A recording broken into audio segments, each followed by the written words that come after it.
நாராயண நாராயண. வைஷம்பாயனரே சுவாமி, மகாபாரத காலத்திற்கு பின்பு பாரதத்தை ஆண்டு வந்த வல்லரசுகள் பற்றி சொன்னீர்களே, அந்த விஷயத்தை பற்றி கொஞ்சம் சொல்லவும். மகாபாரத காலத்திற்கு பிறகு இருக்கும் 5000 ஆண்டுகளை இரண்டாக பிரிக்கலாம். முதலில் சுமார் 3600 ஆண்டுகள் பாரதத்தின் பொற்காலம் என்றே சொல்லலாம். இந்த பொற்காலத்தில் பல வல்லரசுகள் இருந்து வந்தார்கள். அனைவரையும் பற்றி சொல்ல இங்கு கால அவகாசம் போதாது. ஒரு சிலரை பற்றி மட்டும் சொல்கிறேன். சிசுநாக மன்னன் ஆட்சியில் இருந்த மகத பேரரசு மொத்த பாரதத்தையும் ஆண்டு வந்த ஏகாதிபதியாவான் சிசுநாக மாமன்னன். அவனை தொடர்ந்து பிற்காலத்தில் குரூர புத்தி கொண்ட தனநந்தனின் ஆட்சியை நீக்கி ஆச்சாரியர் சாணக்கியரின் வழிகாட்டுதலில் சந்திரகுப்த மௌரிய அரசனாக முடிசூட்டப்பட்டான். தர்மத்தின் வெற்றியை முழங்கியது மௌரிய பேரரசு. இவர்கள் இருவரும் இணைந்து பாரதத்தின் தனித்துவத்தையும் பெருமையையும் மாறாத தன்மையும் உலகிற்கு வெளிக்காட்டினார்கள். ஆனால் அதே வம்சத்தில் வந்த அசோகவர்தனனோ தர்மத்தை பற்றி தவறான புரிதல் கொண்டிருந்தான். அதனால் மதம் மாறிவிட்டான். வைதீக தர்மத்தை கைவிட்டு விட்டான். க்ஷத்ரிய தர்மத்தையே துறந்து விட்டான். விளைவு தேசத்தின் பலகீனம் ஏற்பட்டது. கிரேக்க ஆக்கிரமிப்புக்கு பாரதம் உள்ளானது. அதிலிருந்து பாரதத்தை மீட்டெடுத்தவர் புஷ்யமித்ர சுங்கா என்பவர். சுங்க பேரரசு நிறுவப்பட்டது. அதற்கு பிறகு ஏற்பட்ட சகர, ஹூன, குஷான ஆக்கிரமிப்புகளிலிருந்து பாரதத்தை மீட்டெடுத்தது சாலிவாகன பேரரசு.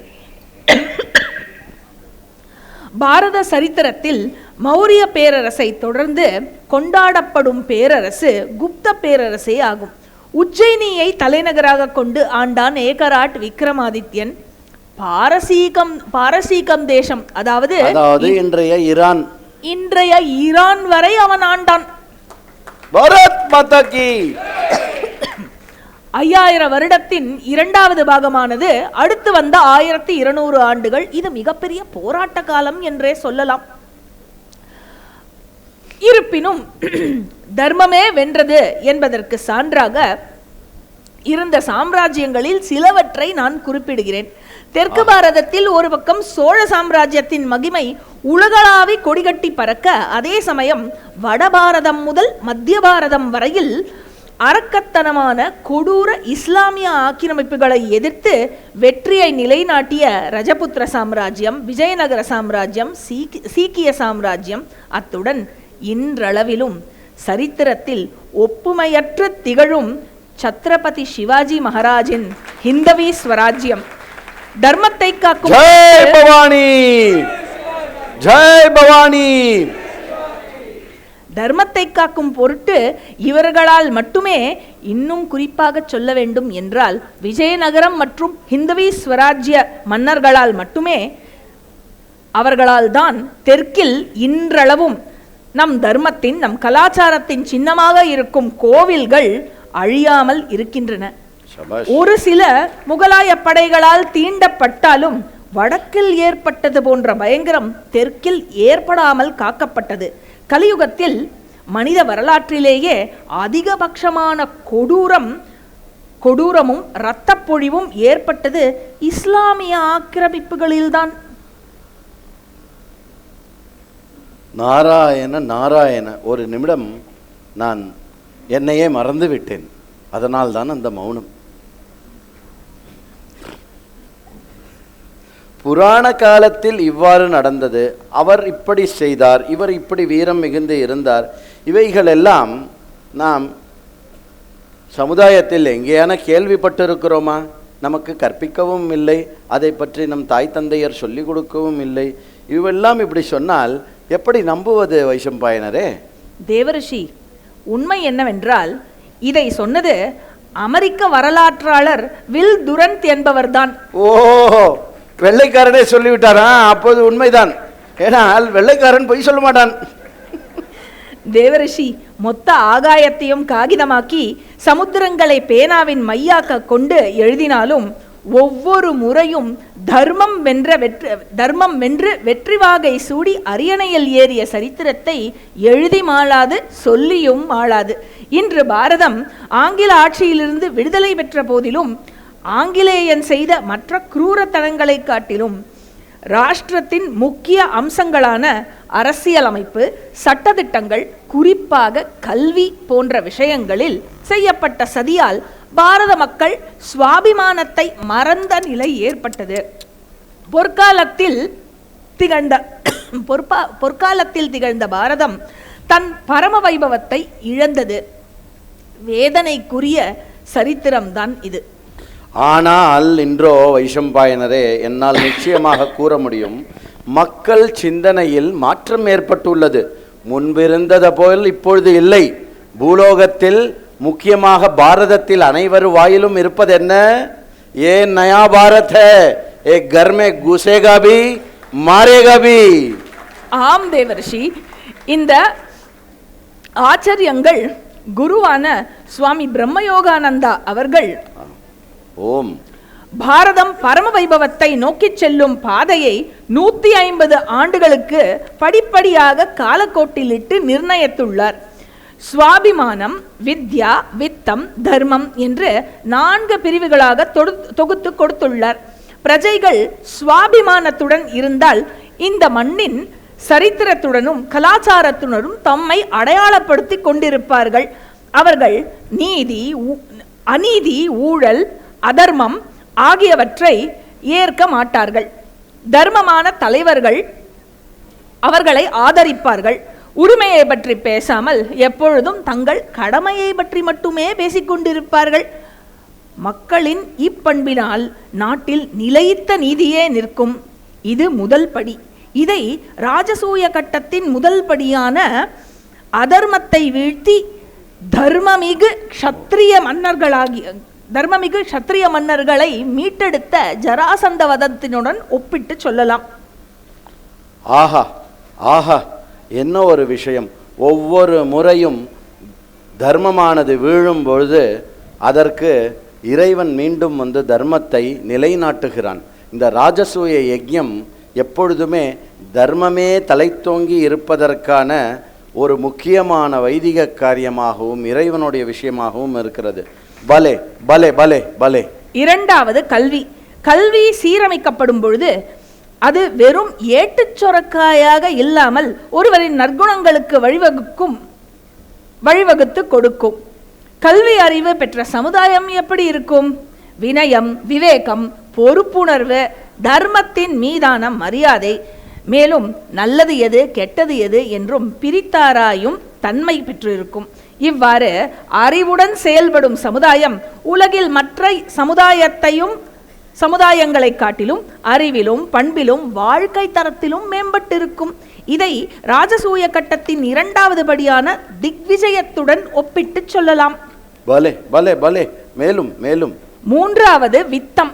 சுவாபிமானமும் கல்வியும் நிறைந்த மக்களை கொண்ட நாட்டில் ஒரு நிமிஷம் வைஷம்பாயனரே, வந்திருப்பவர்களுக்கு 1வது 2வது மறந்து போயிருக்கும். மீண்டும் ஒரு முறை சொல்லுங்கள். 1வது சுவாபிமானம், 2வது கல்வி, இப்பொழுது 3வது வித்தம். வித்தம் என்றால் செல்வம். இந்த தமிழ்நாட்டில் முக்கியமாக இந்த மட்ராஸ் மாநிலத்தில் துட்டு என்று சொல்கிறார்களே, அதுவா? கக்க போ. சுவாபிமானமும் கல்வியும் நிறைந்த மக்களை கொண்ட நாட்டில் பொருளாதார வளர்ச்சியும் சேரும் பொழுது வளமான அரசு மற்றும் சட்டத்தை நடைமுறைப்படுத்தும் அரசு, நலத்திட்டங்களை வழங்கும் அரசு, தர்மத்தை நிலைநிறுத்தவும் செய்யும் அரசு, தேவையான வளங்களை பெறுகிறது நாடு. அதனால் உலகம் முழுவதிலும் செல்லும் இடங்களிலெல்லாம் மக்களுக்கு, பிரஜைகள் அனைவருக்கும் மரியாதை ஏற்படுகிறது. இதை ராஜசூயத்தினுடைய 3வது கட்டமான 3வது படியான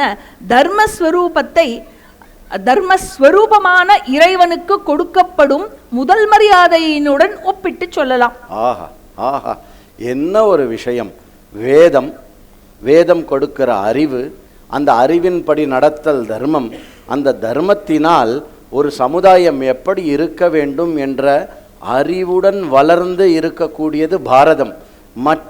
மற்ற விஷயங்களைப் போல் அடித்து கொண்டு பிடித்து கொண்டும் மற்றவரை தீண்டியும் வளர்ந்ததான ஒரு நாடாக இல்லாமல், எது வளர்ச்சியின் உச்சக்கட்டமான அறிவோ அந்த தர்மத்தை கொண்டே அதன்படி ஏற்கனவே முழுமையாக இருக்கக்கூடிய அறிவை கொண்டு இருக்கும் இந்த விஷயம் எங்கோ சாஸ்திராலயத்தில் ஓரமாக உட்கார்ந்து கொண்டிருக்கும் அவருடைய மனதில் இந்த கட்டமைப்பு தோன்றி இவ்வாறு அமைத்து கொடுத்திருக்கிறார் என்றால் அந்த வேதத்தின் பெருமையை சொல்லுவதா, தெய்வத்தின் பெருமையை சொல்லுவதா, இல்லை எங்களை இன்றெடுத்த அந்த குருநாதனுடைய பெருமையை சொல்லுவதா?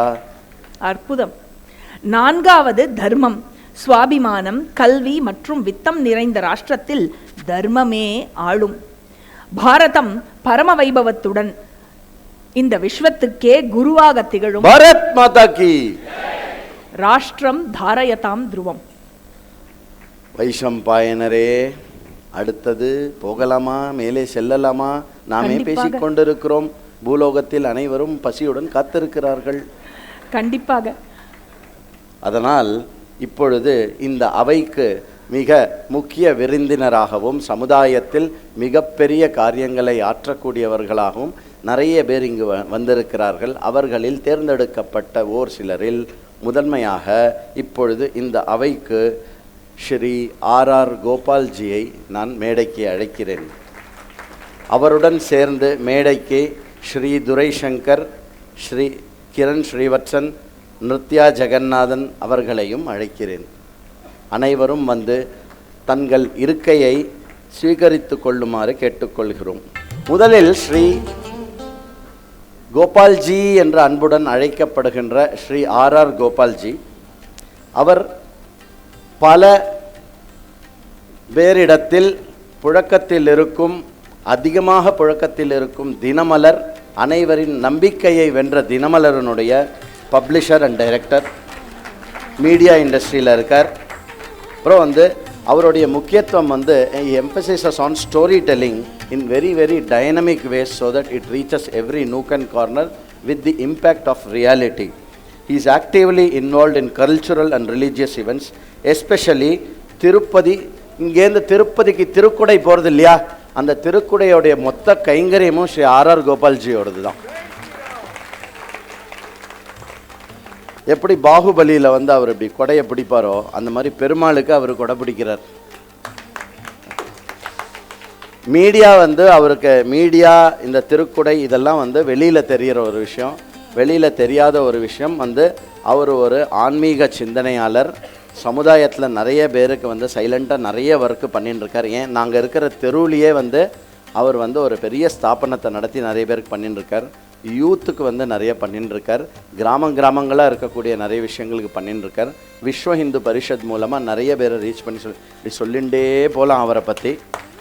ஓகே, அவர் வந்து சேவை பண்ணும்போது அடிமட்ட சேவகனாக இருப்பார். சபையில் ஏறி உட்காரும் பொழுது அவர் ஒரு ராஜாவாக இருப்பார். அப்படிப்பட்ட ஒரு சிறந்த மனிதர் இன்று முதலில் அவர் பேசுமாறு நாங்கள் அவரை கேட்டுக்கொள்கிறோம்.